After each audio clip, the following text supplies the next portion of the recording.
Hello and welcome.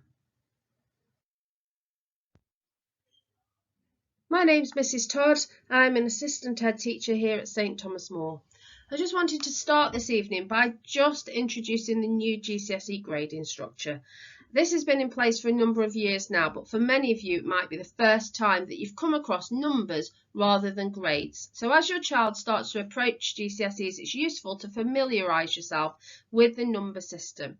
So just some key numbers to be aware of. A grade 5 is now considered a good pass, so a strong pass, and that's at the top of the old grade C boundary as a rough guide, and a grade 4 is a standard pass. You've also got grade 7 to 9, which now spans grade A and A star, so anything from a grade 7 above is your old A to A star grade.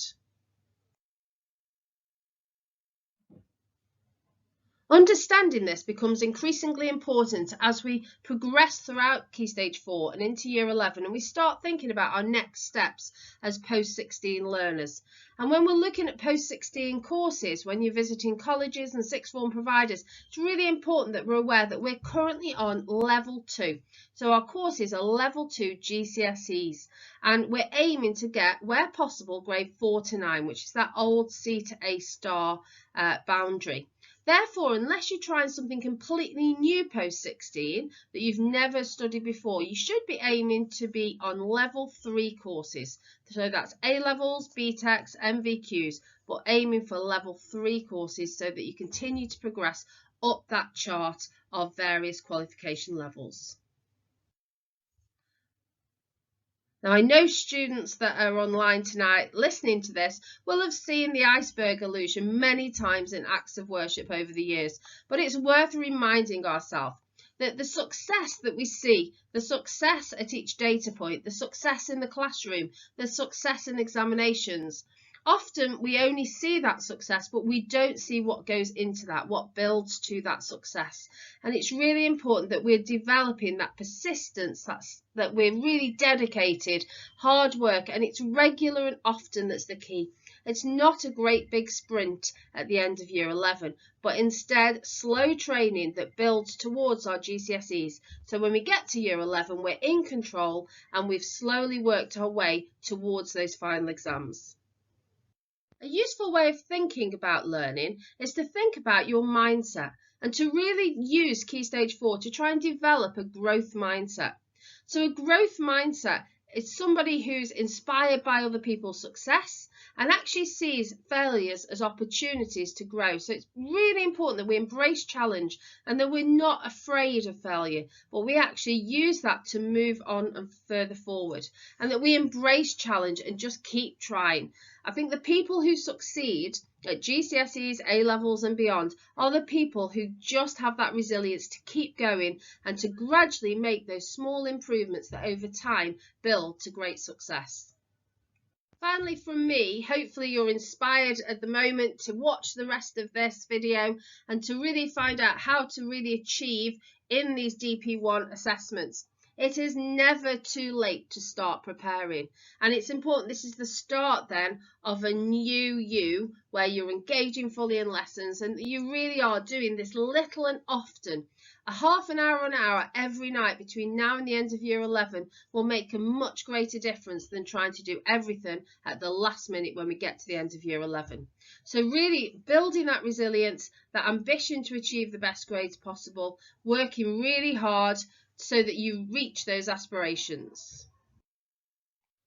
And I know at school we've offered lots of sessions about how to revise and different tools for revision. If you do need any equipment to help you revise, please do let us know. Let Mrs. Barker know or Mr. Barnett if you need some equipment such as highlighters, pencil case, rubbers, sharpeners, whatever you need to help you get effectively revising at home. If you need strategies to help you revise, come and talk to myself or Miss Kerr or Mr. Barnett. We can get external people in to work with you, or we can sit with you in small groups and help you build so that you're successful in revising.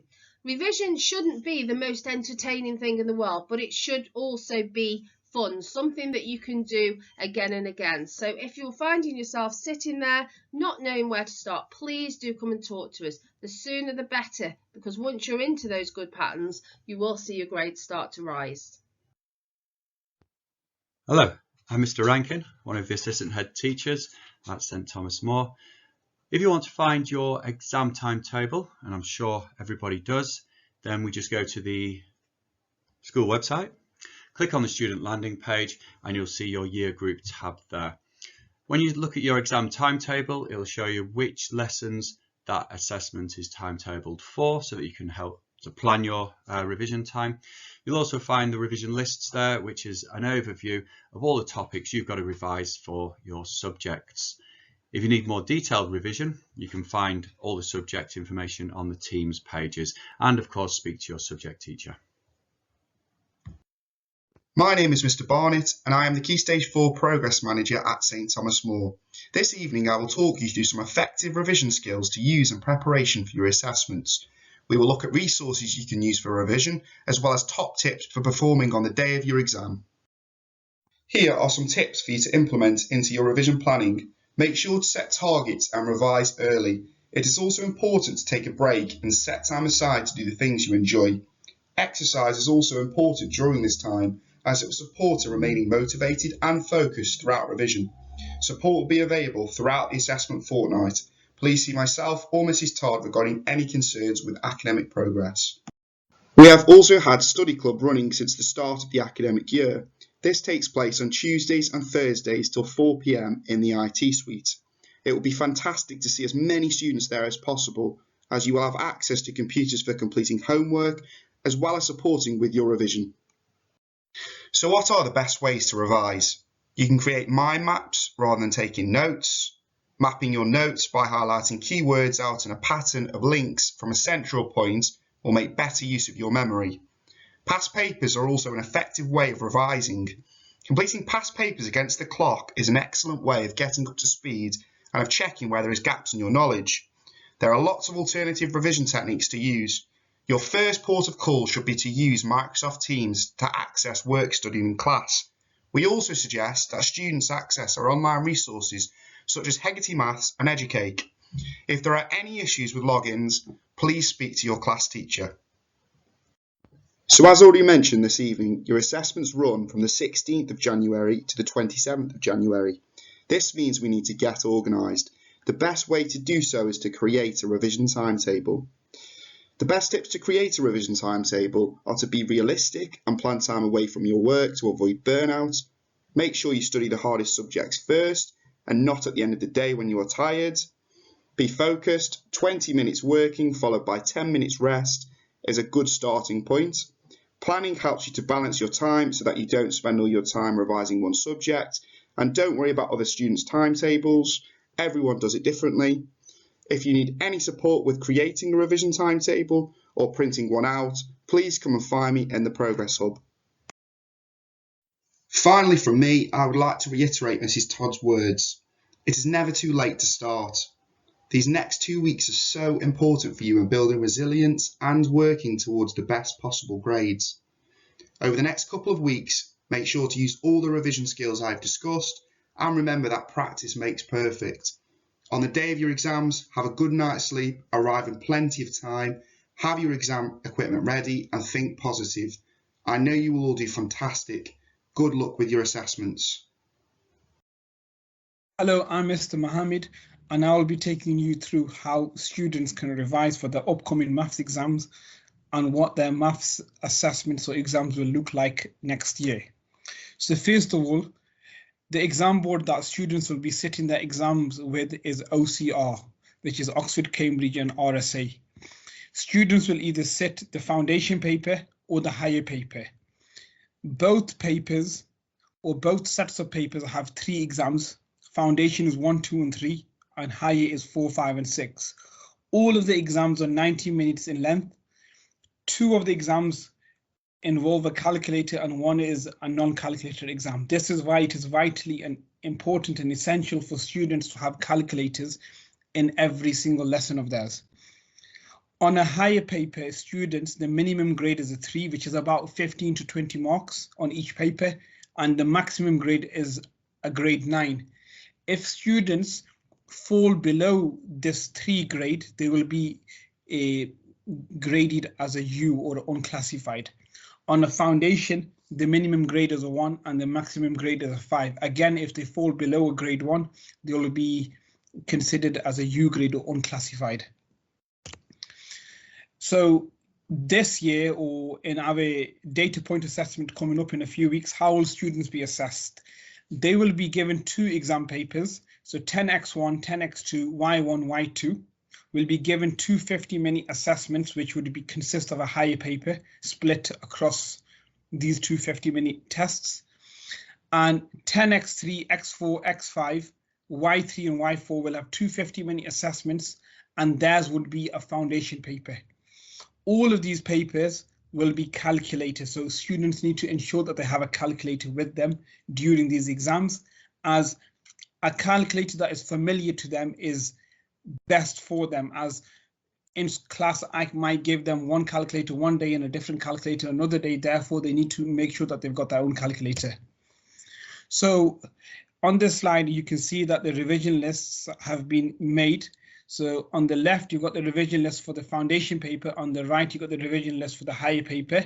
These will be put on the school website, and students will be given a copy of this so that they can use to revise for their exams. So how does a person revise for maths? There are 5 main things that I'm going to skip through today quite quickly. Yeah. First of all, is students need to get organized. So they need to make a timetable for their revision. They are in year 10 now, so they should be preparing for their exams. It's only a year away, and at least 2 or 3 times a week, they should be doing at least 15, 20 minutes, half an hour of maths, whether that's using a revision guide, whether that's going over notes, whether that's using a website, doing past paper questions, whatever. They need to get organized and get a routine set. Number 2, they need to know their strengths and weaknesses. So on the back of every single exam, we will give them a list of topics that they are strong in and a list of topics that they are weak in. And then they can go on to Heggerty Maths, they can come and speak to their class teacher or get other resources from online to improve their weaknesses. Number 3, revise key information. So formulas, facts, formulas of area of circles and, other shape related formulas, formulas to do with algebraic rules like the quadratic formula, etc. They need to revise and remember this key information. And number 4 is practice, practice, practice. And the best way to practice is, as it mentions, the number 5 exam questions. With the maths, we are very fortunate in the fact that we've got a lot of websites available, such as Corbett Maths, which students will be familiar with, Maths Genie, which students will be familiar with, that have hundreds of exam papers between them, and students can go on and revise a past paper. They can go on revise by topic. So for example, they want to revise some work on fractions or angles, they can go and they can find specific exam related questions on them topics, and they are quite easy to access, and the answers are readily available as well. So we have this massive advantage over other subjects in maths when it comes to revision.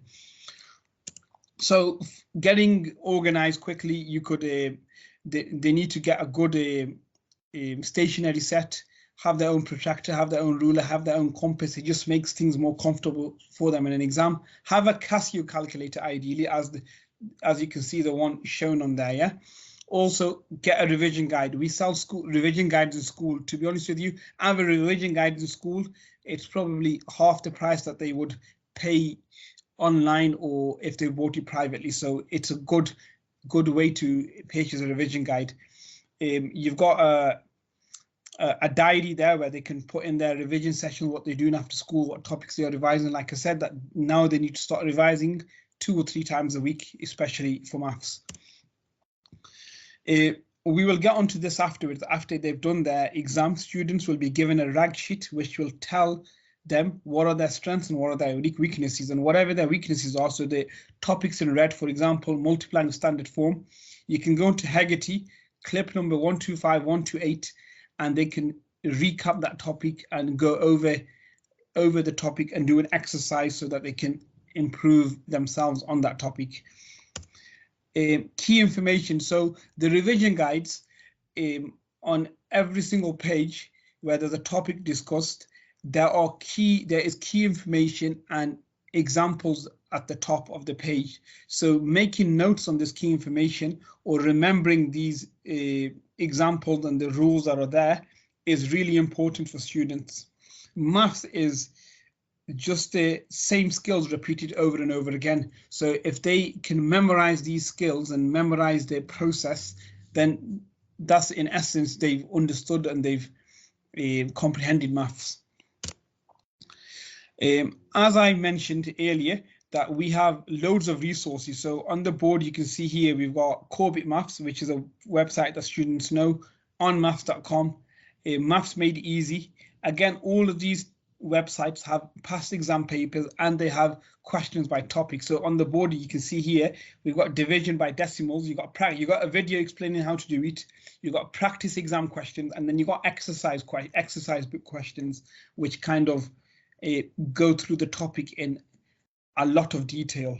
So, you know, they can watch the video, have a go at the exercise, textbook exercise. If they find that easy, have a go at the practice exam question, and then you can click the paper writing for the answers, and then they can mark them themselves as well. Also, we've got Hegarty Maths. Hegarty Maths, there's multiple choice questions on there. There's a fix up 5 questions there, which will go through topics that they've identified or your weaknesses, and they will ask you questions on that. And homework is set on Hegarty as well. So there's plenty of resources for students to revise. So that's it from me. Any questions, or if you need any more information, please get in touch with me, and I'm available, Mr. Mohammed, or you can go to Miss Morton, who is the head of maths, or students can go to their class teacher if they've got any questions, or they can send me or Miss Morton an email and we'll get back to you. Thank you very much.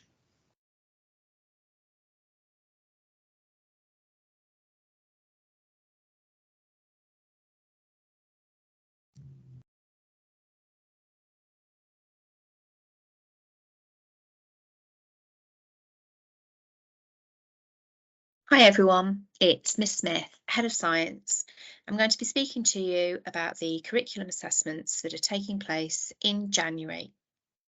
You're going to be sitting a 45-minute paper that's going to contain 15 questions on biology, 15 questions on chemistry, and 15 questions on physics. And you can see on the screen the timetable for your assessments. We're going to do that assessment in one of your science lessons.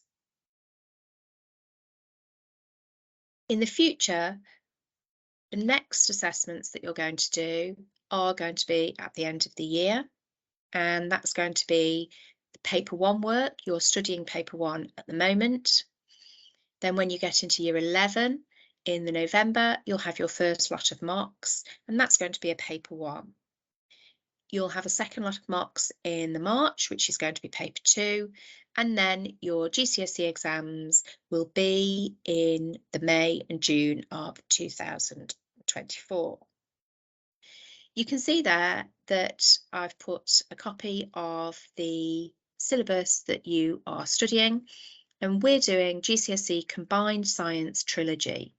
It's worth 2 GCSEs, and it's biology, chemistry and physics all combined together. Your assessment in January is going to be on everything that you've studied so far this year since September. In your GCSEs, you're going to have the option of doing higher or foundation, and that's a decision that we make on your behalf, depending on the success that you have in these curriculum assessments. In a foundation tier paper, you can get anything from a U to 5, and you'll see there it says 5/5. That's because, as I've said, it's worth 2 GCSEs. In the higher tier paper, you can get anything from a 4/4 to a 9/9. But unfortunately, if you get less than a 4, you do end up with a U. And that's why the tiering decision is really important. And it's the one that we take looking at all of the data that we have from you. When we look at the tiering, it's important for you to realise that if you sit the higher tier paper, 60% of the marks are high demand and 40% are standard demand. On the foundation tier, 40% are standard demand and 60% are low demand. And there's about 30% of the marks are common on both of those exams. In your curriculum assessment in January, we're going to be looking at the common marks, and those common marks are standard demand questions. So everybody is going to be looking and doing the same kinds of questions, and that will allow us to assess whether you need to be sitting the higher tier or the foundation tier in the summer exams. So what it is do you need to revise? So on the school website, you will find a list which contains all the information that you studied since September. So that's the list that you need to look to for the topics. Alternatively, just look in your books, and your books have got everything in there that you need to know. You've also got knowledge organisers and tube maps in your books, which will be useful in pointing you in the right direction. So when you revise, what do? Well, revision is only effective when you're revisiting the content that you have learned. And if you're unsure about some of the topics that you've been studying, then the first thing you need to do is go and work out what it is that you are missing. So the gaps in your knowledge need to be found first.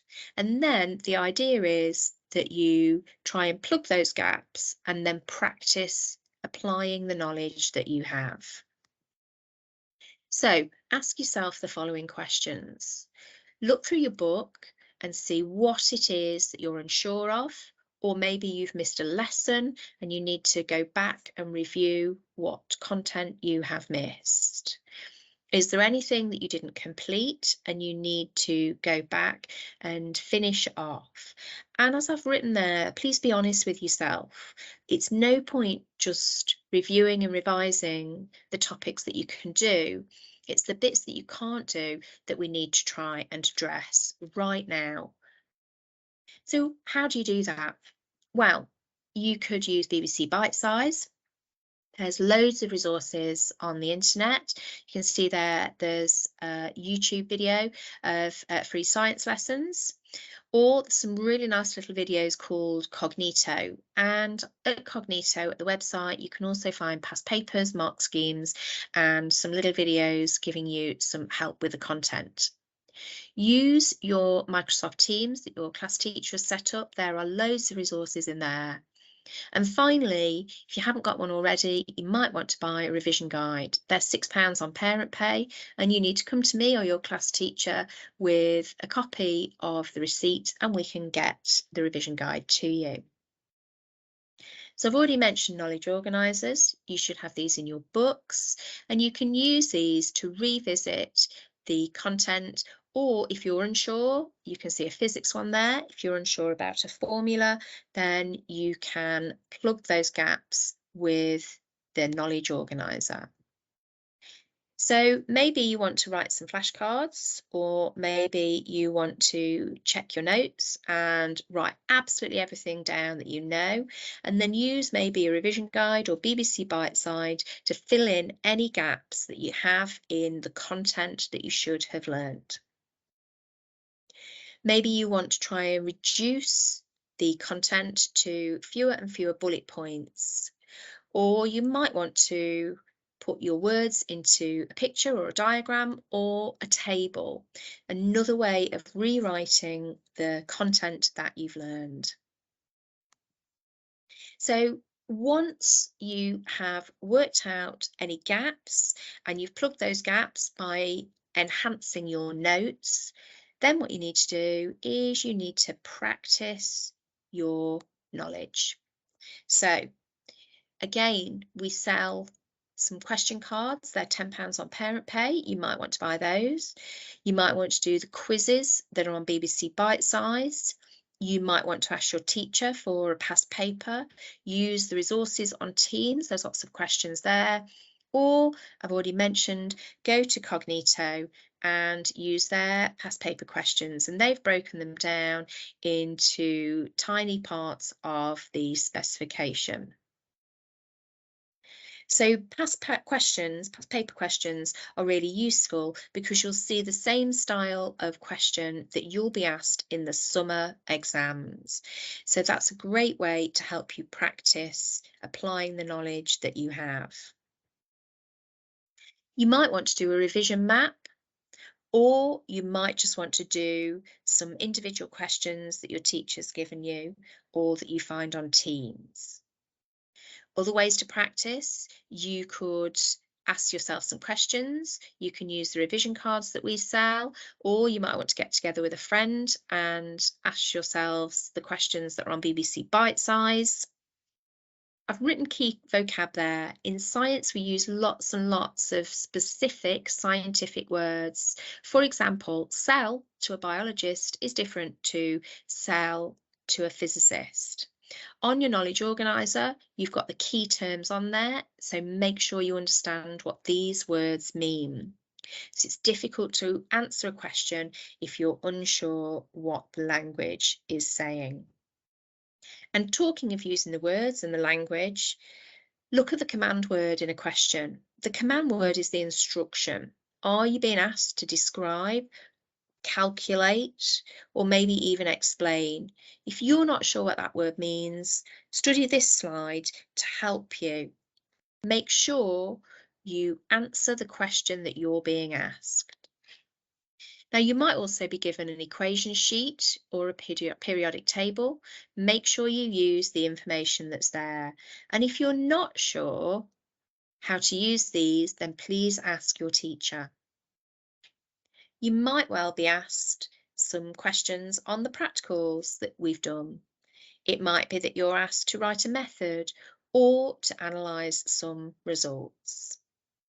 So to recap, use the school website to find the topics that you need to revise, but essentially it's everything since September that you've studied in your science lessons. Try and find out what it is that you don't know. Go through the revision guide and your book and compare what information are you unsure of, and reread and revisit that. Once you've got all the information to hand, then you need to practice. Maybe online with Educate, maybe you want a past paper. Whatever works best for you is fab. And finally, good luck in your exams. So in January, remember, you're going to be doing a 45-minute paper with 15 questions from physics, chemistry and biology. If you need any more help, please come and find me or speak to your class teacher. Thank you. Hello, my name is Mr. Ahmad. I'm here today to talk to you a little bit about the English curriculum, about the upcoming DP1 assessment and how that's going to look for your child as they begin their journey studying for their GCSEs. Once your child begins year 10, we start aiming towards covering the GCSE curriculum. In year 10, we address the GCSE English literature. This involves covering texts such as Romeo and Juliet, A Christmas Carol, and Inspector Calls, and the Power and Conflict poetry. When we move on to year 11, that is where we start looking at GCSE English language and covering all the skills needed to complete those two papers. Now, because your child is in year 10, your DP1 assessment will be aimed towards answering a GCSE English literature style question.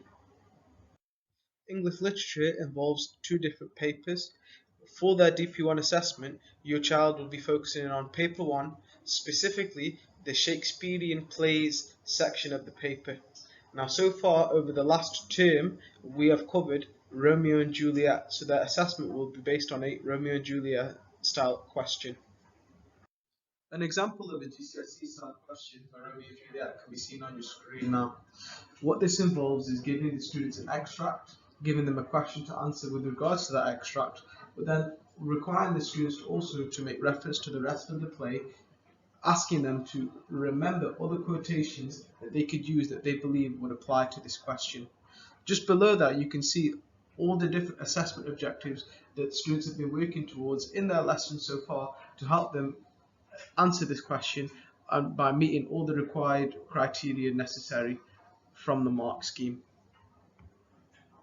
Recently in English, we have changed the way that we deliver our lessons. Learning has been broken up into sequences of 8 lessons, and in those 8 lessons, we focus on answering a specific big question. You can see this in the example on the right here, where students have focused on the big question of conflict. Now, at the start of each learning sequence, students are given a knowledge note, as you can see on the left. This knowledge note includes all the key quotations, all the key vocabulary, and all the key contexts necessary for students to understand and break down the big question. At the end of those sequence of 8 lessons, students complete an assessment that answers the big question.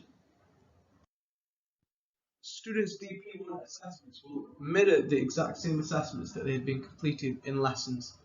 Now, their assessments will look like this. First, they will be expected to do a knowledge note recall. Now, students have covered so far 6 different knowledge notes. Now, unlike previously, students are not going to know what the question is.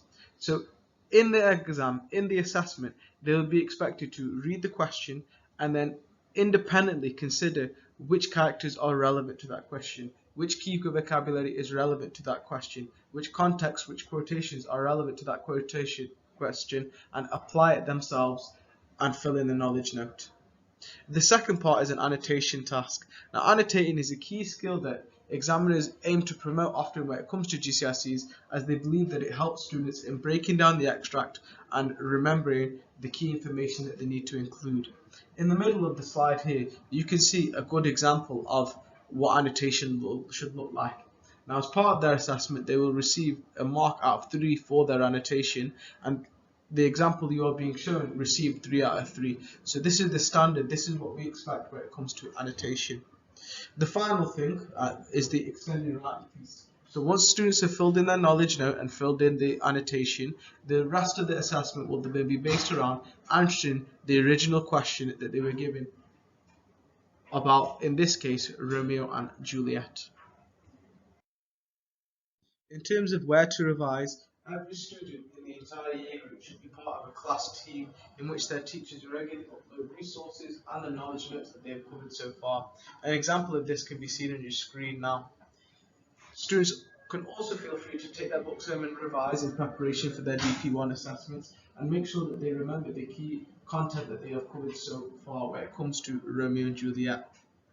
If you wish to do something a little more to help your child revise independently, revision guides are also available to buy via Parent Pay. Other places to provide are available online as well. There is BBC Bitesize, where there's plot summaries, key information on the characters and key quotations with example exam questions, as well as a YouTube page made by first-rate tutors.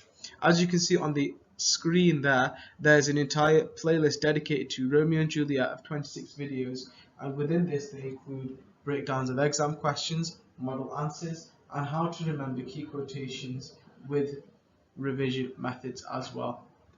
I would strongly urge your students to look to these places in preparation for their DP1 assessment. I would like to conclude by reminding everybody that the assessment fortnight is the week commencing the 16th of January. This means that in the new year, students have 2 weeks to independently revise and prepare for their DP1 assessments. But not to worry, some time will be spent in lesson as well, helping get the students back up to speed with the content that they covered last term. If you have any questions and you'd like to get in touch, please do not hesitate to contact. The Head of English, Miss Beasley's email address is there, as is my own, just below. Or if you'd like to speak directly to the teacher of your child, please feel free to email them directly, call into school, or message them via Teams. I'd like to thank you for listening, and I hope you have a nice evening. Hello, my name is Miss Murphy and I'm the subject leader for RE. I'm just going to talk you through this evening some information about the GCSE course and how best students can access resources and prepare for their Year 10 assessments and then their Year 11 GCSEs. All students complete the same exam in GCSE RE, which is the EDUCAS Route B exam. And you can see on the screen here the specification overview. So component 1 is foundational Catholic theology, which is origins and meanings and good and evil. This is an hour and a half written exam. Component 2 is applied Catholic theology, which is life and death and sin and forgiveness. Again, this is a 1.5 hour written exam. And finally, component 3 is study of a world faith, Judaism, where they look at the beliefs, teachings and practices. This is worth a little bit less. This is worth 25%, and it is a 1 hour written exam. All students will sit 3 written examinations in total, which will focus on knowledge, understanding and evaluation. And they will go through the set A, B, C, D skills: A to define, B to describe, C to explain, and D to discuss and evaluate.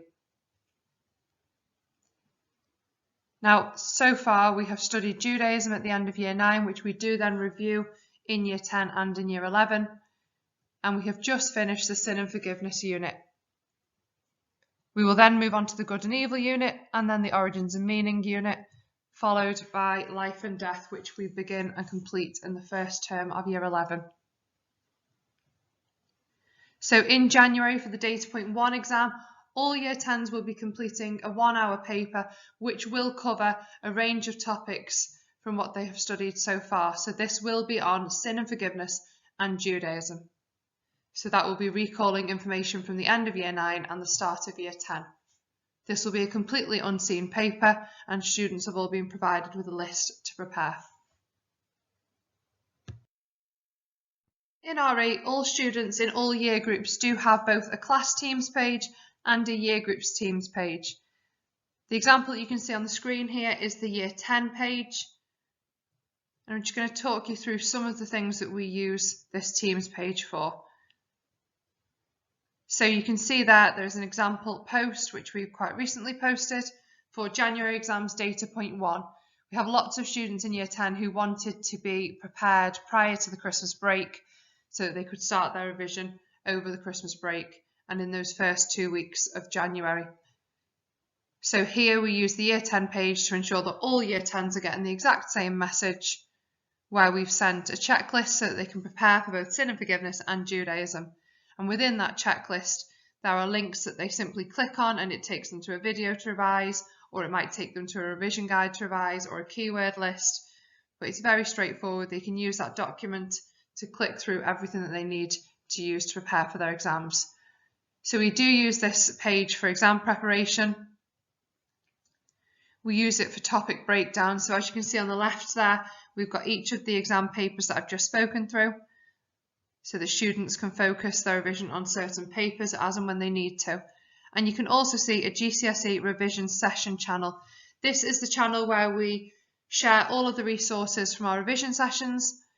So this year we join Year 10 and 11 together for their GCSE revision sessions on Wednesdays after school, and all of the practice questions and resources that we use and complete together are shared just after each session so that students can access them at home.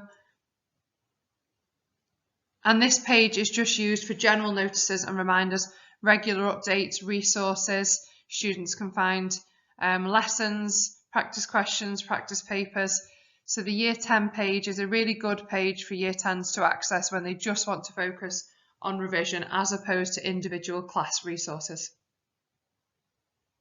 As you can see on the screen there, it also mentions homework. Now your homework isn't set on the Year 10 page, it is set on the individual class pages, so individual teachers set homework, and that will come up just where it says assignments there. Students just click through to assignments and they will find their homework there. Here is just an example of the GCSE revision channel where you can see that we've been posting messages just to keep Year 10s in the loop of what we are revising. Occasionally we are studying topics that Year 10 haven't actually covered yet, but this is brilliant for getting them ahead and actually allowing them to make those interlead links between different topics as they move through the course. And what we found really beneficial is the Year 10s have been supporting Year 11s with their Year 10 topics, and Year 11s are then supporting Year 10s with the skills that they need and adding additional sources and links to topics that they've not covered yet. So as you can see there on the bottom, revision sessions are shared straight away so that students can go and access, add to them, complete them if we're only halfway through a task. And if they're unable to attend revision, they know that they can go straight to the Teams page and access those resources. These down as clearly as possible. So when students go into GCSE revision sessions at the moment, I have consciously only included a Judaism folder and a Sin and Forgiveness folder here, just so that students have really clear instructions as to what is on their next data point exam. So when they want to revise Judaism, they will simply click on the Judaism folder and work through the resources there. The same for forgiveness, and you can see that there is a GCSE keyword booklet there as well. So when students want to practice and test themselves on keywords, they can use that booklet to do so. Useful resources for the GCSE EDUCAS Route B scheme of learning is the Miss Watson RE page. Now, Miss Watson provides a one-stop revision tool for the GCSE course. It includes revision guides, revision activities, links to videos, past papers. It does a walk through the exam. It's got Quizlet, Kahoot, YouTube videos, and it's got all three of the components. Now, students do have an electronic copy of each of the resources, which is directly saved onto Teams. So the files section that I just showed you on the year group team, and that is also in each class team, students can access these revision booklets, and they are brilliant. I'll show you an example on the next slide of the task booklets, but they provide an overview of each topic. They provide a variety of revision activities, and as I say, they will give lots of guidance on people that they should know, sources of wisdom, and how to access exam questions. So students can access this via Teams, but they can also use the website. The link is on this slide and is also shared via Teams. And here is just an example of one of those task mats. They really are brilliant. They summarise the topics really clearly. The tasks are varied. So if students find a topic particularly challenging, they can work through the knowledge check first, which is basically like comprehension. So it's short, quick questions which students will be able to answer using the information on that page. They will then have some tasks that they can choose from, which are designed to help students to revise. And they will have what we call application, which is an exam question. So they then apply that learning to a B, a C, or a D skilled question. So a describe, an explain, or a discuss. So you can see the example here is all about pilgrimage, which typically is one of the topics that students find more challenging in the good and evil unit. So they would use this then at home or in school, because we do have copies in school as well, to work through the topic, quiz themselves, revise, and then assess using an exam question. To homework, Year 10, the same as Year 11, have all of their homework set via Teams, and via Teams they will be given a link to Seneca each week. Seneca is brilliant because it provides both information and revision resources, and then it also includes assessment questions where students get instant feedback. So as you can see on the board here, an example from Origins and Meanings, they will be given a short talk through of Genesis, for example. It will give them sources, it will give them information, interpretations of Genesis. And then the next step will be that students will then be given a set of questions, as you can see on the bottom right of the screen there. Students are then able to complete the questions. We are then informed really quickly of how long it's taken the students, so how long they've taken, and this isn't a test to see how quickly students can complete their work. Actually, it's quite the opposite. What we can see is which students have clearly taken the time to work through the information, to make notes as they're going through it, and then to apply it to the questions. So actually, it's much better if we can see that a student has spent 1 hour on one of the tasks, because we know that the likelihood is then that they've actually got their notebook in front of them, they've made notes as they've been going through, they've highlighted their sources, and then they've done the quiz questions, as opposed to a student who may do it in 1 minute and they've sort of just skipped through and done the quiz. The best way to use these homeworks is to make notes as you go. It's a really brilliant way of revising, and then to apply to the questions. What they should then do is any questions that they haven't got correct, they should again make note of that so that they know which topics they need to go back and revise and review. So homework is crucial for every subject in making progress, and in RE we try and keep it as straightforward as possible. It is always set on a Friday and is always due the next Friday. If students feel that they are working through Seneca very quickly, they can, like some students have, come to us and we will provide additional homework, which is generally in the form of the booklets that I've just spoken through. I'm just going to talk through a way of revising called folding frenzy. This is something that we've recently come across last year, and it worked brilliantly in helping our Year 11s to prepare for their GCSEs last year. So on the screen here you can see an overview. All students need is a sheet of A4 paper and 2 to 3 coloured pens.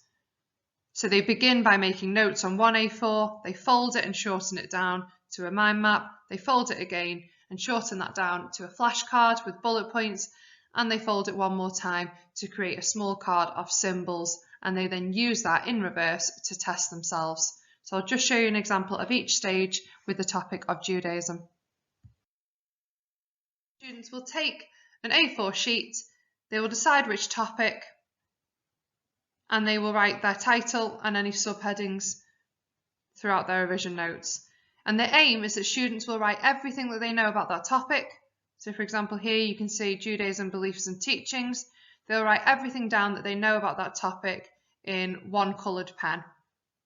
What they should then do is get their revision, so whether that be their class book, the revision guide, BBC Bitesize, whichever resource they are using, and they should then add anything in a different colour which they didn't manage to recall from memory only. And what students should be used to is underlining or highlighting sources of wisdom and keywords so that they know that they stand out.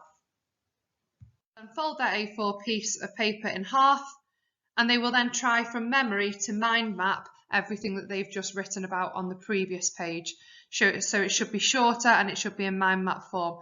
And similarly, they should write everything that they can remember from memory, and they should then grab a different coloured pen, go back to the notes page and check anything that they missed. And anything that they missed, they should then write in that second colour. Once again, students will fold that mind map so that it is then half the size again and create a flashcard. Now a flashcard should be very, very short. It should just be bullet points. At this point, the piece of paper is relatively small, so it should be bullet points. Again, they fill out their flashcard with what they can remember. They then go back, check the mind map. Did they miss anything? If so, they add it in a separate colour. And what this separate colour does is it just reminds the student of those key concepts that they need to revise and review. The final step is to fold it one more time and to then fill this side with symbols. So students can then use these symbols to trigger their memory. Again, this should be done from memory. What symbols come to mind when they think about everything that they've been writing in this revision session, which they then can use to trigger their memory so that eventually they can look just at the symbols and they should be able to recall everything that's on that first notes page. And then the most useful part of this is that they can then use that to test themselves. So the idea is that students will then start with their symbols in front of them, and they should be able to verbalise that topic just looking at the symbols. They should then fold that out, and anything that they missed on the flashcard they would want to star or highlight. They should then try and add to their flashcard what can they recall from the mind map. They then do the same with the mind map, what can they recall, and when they finally get back to that notes page, highlight anything which they didn't manage to recall. And again, that gives the students that reminder of what key concepts do they need to really focus on now with their revision. Which key quotes, for example, do they keep missing? Which key words are they missing? And that will be the focus of their revision. What students can then do to extend their learning is design a B, a C or a D question on that topic and complete the question using those notes.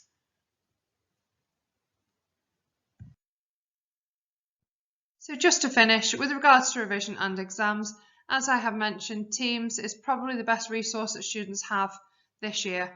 They're very lucky to have every single lesson that they study on their class Teams, and all of the revision guides and sources of wisdom and keywords and revision resources all on those Teams pages for each year group.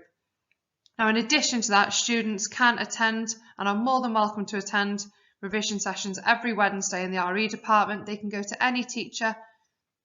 So myself, Miss Murphy, Mr. Drowsky, Mr. Aston and Mr. Mills, all 4 classrooms run revision every Wednesday from 3:20 until 4:20 p.m. This is generally student directed, so students are able to tell us which topics they want us to complete with them that week. And that often allows students to actually choose which room they go to, depending on whether they want to do practice questions or folding frenzies, or whether they want to do Judaism or sin and forgiveness. As I mentioned earlier, students are working with Year 11s in these sessions, which is proving to be really, really useful this year. If students and parents would like to purchase revision guides, they are also available via Parent Pay. They are £8 on Parent Pay and they are in stock with myself. So if they are purchased, students just need to bring their receipt to me and I can provide them with that straight away. Thank you very much for listening. Just a reminder that my email is on the board there. Please do contact if you need anything at all or if you have any further questions. And as always, students are able to contact their own teachers or myself via Teams or by coming to us in the RE department if they ever need anything additional. Thank you very much. So it just leaves me to say thank you very much for watching this video. I really hope it was useful. Please, during assessment fortnight, let's go into this year 10 with a really good can-do attitude. Please answer every question you can. Focus on your strengths, celebrate them. And if you can't answer a question, just get used to decoding that and writing something, just a partial response, and checking your paper so that there's no heads down. And in that way, as teachers, we're able to work out exactly where those gaps in knowledge are so that we can help you make up that before our GCSE exams in Year 11. And just a reminder that we need to be waking up, working hard now so that we actually achieve those brilliant aspirations that you've told myself and Miss Kerr about, so that we're working towards that a small step at a time every single day. So thank you ever so much for attending. Any questions, please don't hesitate to contact school, either me in school or parents. Please feel free to email or ring the office. Thank you.